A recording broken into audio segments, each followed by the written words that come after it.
doctors. But what happens when a doctor becomes a killer? Some doctors have taken more lives than even the worst serial killers. Imagine going for a simple checkup and never coming back. Today, we bring you 4 terrifying stories of doctors who turned medicine into murder. And number 1 is so shocking, it will give you nightmares.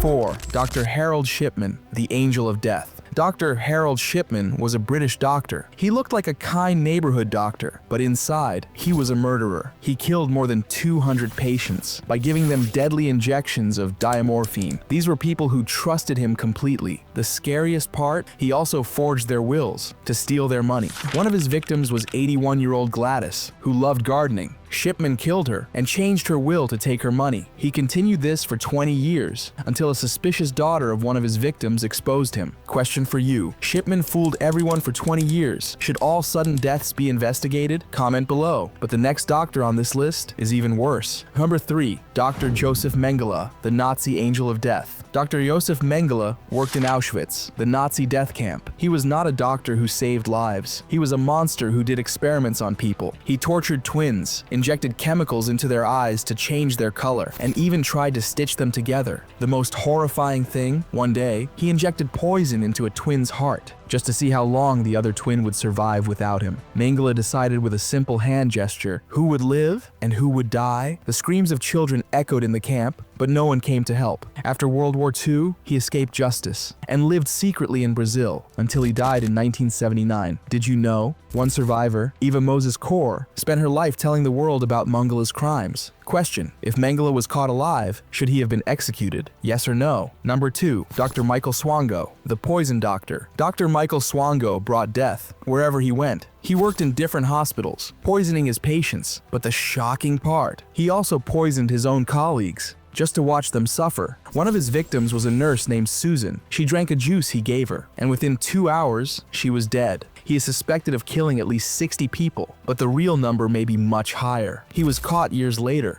but by then, he had already destroyed many lives. Question: Swango's bosses ignored warnings. Should hospitals be punished for hiring dangerous doctors? But nothing compares to our number 1 doctor, Dr. Henry Cotton, the madness doctor. Dr. Henry Cotton was a psychiatrist who believed that mental illness could be cured by removing body parts. He pulled out teeth, tonsils, stomach parts, and even pieces of the brain. The terrifying truth: a 25-year-old man came to him for depression. Cotton removed all his teeth, but he still died. More than 30% of his patients did not survive his treatment. He believed a clean body means a clean mind, but all he did was destroy thousands of lives. Question: Cotton's work was funded by a famous university. Should they apologize? Yes or no? These 4 stories show the worst side of medicine. Doctors we trust, who turned into killers. Shipman quietly murdered people. Mengele did horrible experiments. Their crimes teach us that evil can hide anywhere. But remember, these cases are very rare. Most doctors work hard to save lives. Because of these bad doctors, medicine got better. Now we have tougher rules to become a doctor, better checks when someone dies, stronger safety in hospitals. Which story scared you the most? A. Shipman's secret killings. B. Mengele's mean experiments. C. Swango's poison tricks. D. Cotton's dangerous surgeries. Should all countries check doctors' past? Remember, for every bad doctor, there are thousands of good ones, saving lives every day. Stay smart, but don't stop trusting medicine.